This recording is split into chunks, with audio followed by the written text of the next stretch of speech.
Azken egunetako ekaitzak ondorio latzak utzi ditu Lapurdi barnealdeko herrietan. Ainoatik Azparnera bitartean, bereziki laborantza hunkitu dute euri eta harriak. Kasurako, Ezpeletako Bipereko izan laurdenak ia uzta osoa galdu dute. Arratsaldeon eta ongi etorri iparraldearen orenera. Gaurko saioan beraz, azken ekaitzen ondorioak aipatuko dizkigu Aitor Zabaleta lankideak, baina aktualitateko gaiak ere izango ditugu azken egunetako mobilizazioen berriekin. Has gaitezen!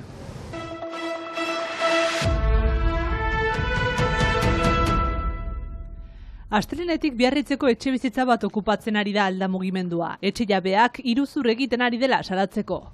Ordaindu dituen 3 egunak pasa eta atzo userraren bisita ukantzuten. Baina mugimenduak bere eskaera guztiak lortu arte bertan egoteko asmoa du. Eskatzen diogu 450 euro horiek itzultzea. Eta ez bain badizkigu itzultzen, erranduko genuen bezala, ahozko kontratu baile edo delakoa bezala balio du. Zenun baiten guk ordendu ditugu 450 euro alokatzuko pisu hori. Eta ez bain badugu gurekin harremanetan jarri nahi, bertan gelituko gira. Momentuz egindako eskaera batzuk lortu ditu. Hala nola, Miarritzeko herriko etxeak legea urratzen dutenen kontra jotzeko borondatea adierazi du. Hori herriko etxeak bere gain hartu du, errandu prentsaren bidez, eta bereekin harremanetan jarri gira ere. Guk erran genuena ere bai, zen JIT.fr eta Bookingek kentzea iragarkia, JIT.frek kendu du iragarkia, eta Bookingen momentuko ezin da iragarki horretara heldu. Arratsalde honetan 7etan aperitifa bat antolatu du Aldak. Eta hurrengo larunbatean 3etan biltzar nagusi bat prestatuko du okupazioaren segidaz eztabaidatzeko.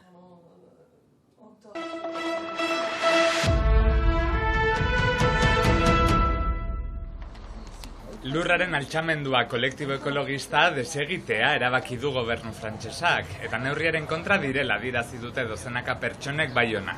Asteazken arratsaldearekin elkarretaratze egin dute suprefeturaren aitzinean, hostia sareak deituta. Oinarrizko askatasunen eta demokraziaren kontrako eraso larria salatzeko, haien hitzetan. Afera martxo amaieratik dator. Garaian, liskarrak izan ziren biltegi erraldoi batzuen kontra egindako protestan. Macronen gobernuak adierazi du, ustezko asmo ekologista baten gibelean, sabotajeak eta indarkeria erabiltzen dituztela. Militante ekologisten kriminalizazioa deitoratzen du kolektiboak. Bertako 2 partaide atxilotu zituzten adibidez, Baionan eta Hendaian. Desegitearen erabakia salatzeko, 100 mobilizazio izan dira estatu osoan zehar, eta lurraren altxamenduak iragarri du helegitea pausatuko duela estatu kontseiluan.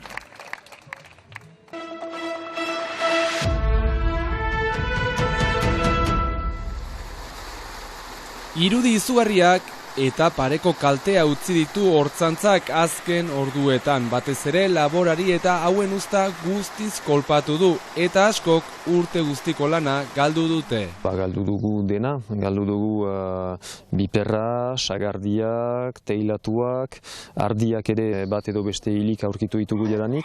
Gure lanbidea galdua, neustez hilabete luze batzuentzat. Ezpeletako piperari dagokionez 200 ekoizletik 54 kalteak izan dituzte eta askok beren ekoizpena guztiz galdu dute. Ainoa, Itsasu, Kanboa eta Ezpeletan besteak beste. Jatsu eta Irulegi artean uztaren herena inguru galdu da mahastietan. Eta ez dute esperantzarik kalte ordainek desmasi hau konpentsatzea lortuko dutenik. Erraiten da, Sant Tomas ikus eta sinets, horri zanen direlarik sinetsiko dut, baina jaz idortearekin hainitz horre jasangi nuen, sufritu dugu denek, batzuek 1000 euro galdu dituzte gastuetan eta ez dute deus izan. Batzuek unki dute, baina hemen inguruntan, ene ustez 3 ez dute zentima bat unkitu ere. Gainera guk kalitatezko ekoizpena dugu, sormarkarekin, biologikoan ari gira, salmenta zuzenean, inoiz ez digute emanen galdu duguna. Nik badakitzen bat galdu dutan atzo, eta badakit hori inoiz ez dutela berreskuratuko laguntzetan. Hala ere, elkartasun sare bat edatzen ari da laborariei laguntzeko, iaz lehortea kolpatu zituen, aurten berriz hortzantzak. Aroa aldatu da eta muturreko gertaerak geroz eta ohikoagoak dira eta horrek kezka eragiten du. Urtero, hasiko gira lanean eta urtero beldurri izanen dugu ea aurten izanen den edo ez. Eta horrek du ere kezka ekartzen. Guk etxaldea dibertsifikatu ginuen, biperez zen sobera ongi fruituak izaiteko, ardiak, hor dena izorratu da, beraz. Gehiago ezin dugu egin. Eta hilabete gogorrak izango badira ere aurrera jarraitzeko borondatea ez dute galdu. Begiak nigar egiteko eta behar da beti sinetsi, beti alde baikorrak ikusi, bizi gira hor gira, baina kolpe gogor bat emaiten duen.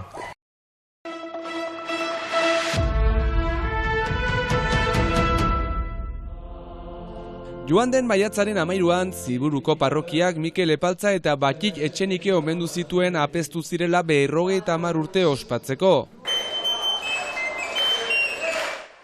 Eta bi abadeek horrela eskertu nahi izan zuten, ezoiko irudia eta ezoiko dantza, ezoikoak diren bi apaizen eskutik. Gertakari biziki eder bat, errikoia, elizkoia ere, baina errikoia, eta bukaeran sorpresa eman dugu, ze gehienetan omenduak direnak aurreskua aukaiten dute, eta nik nahi nuen guk eskaintzea gure olako rito berezi bat, eskalduna, jendeari, erriari, eta jenkoaren erriari, baina euskal erriari, zeren apez gira erriarekin.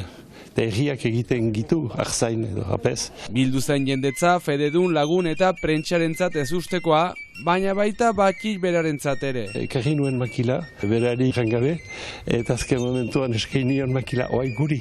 Ez da, eta nola ez. Bi apez dira mundu guzian hori iten aldezaketenak eta gu izanen gira.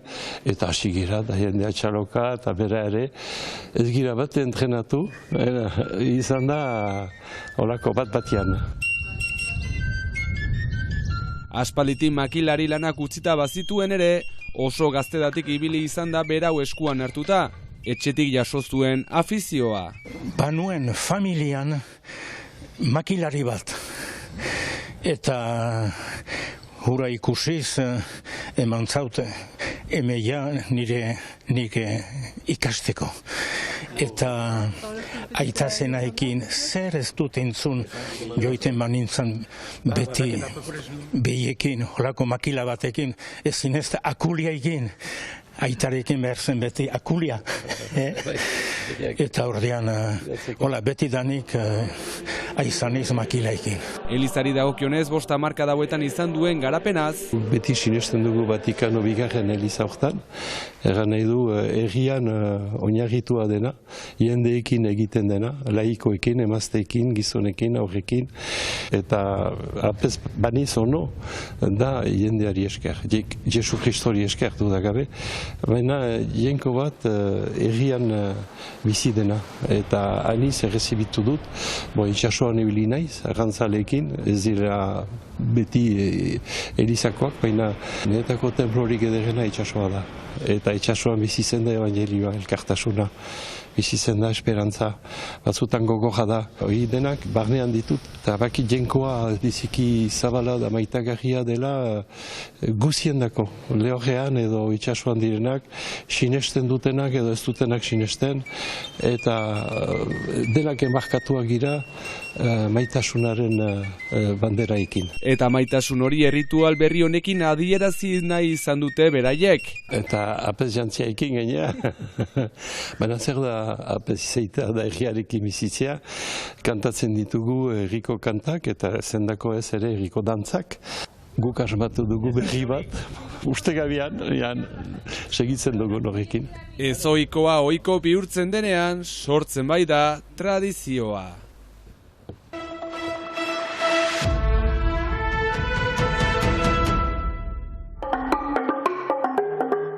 Musikaren besta aurten zinez guztia izan da. Azken egunetako eurite eta ekaitzek zapuztu egin dute handi batean karrikak musikaz betetzen diren eguna. Toki ugaritan bertan bera gelditu dira antolatutako ekintzak. Eta egin ahal izan direnak aterpean edo hala nola egin behar izan dituzte, Baionako irudi hauetan ikus daitekeen bezala.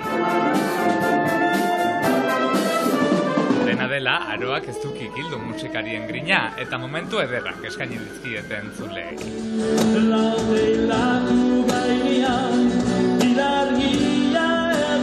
Irudi eta batez ere doinu hauekin agurtuko dugu gaurko saioa. Bihar arte!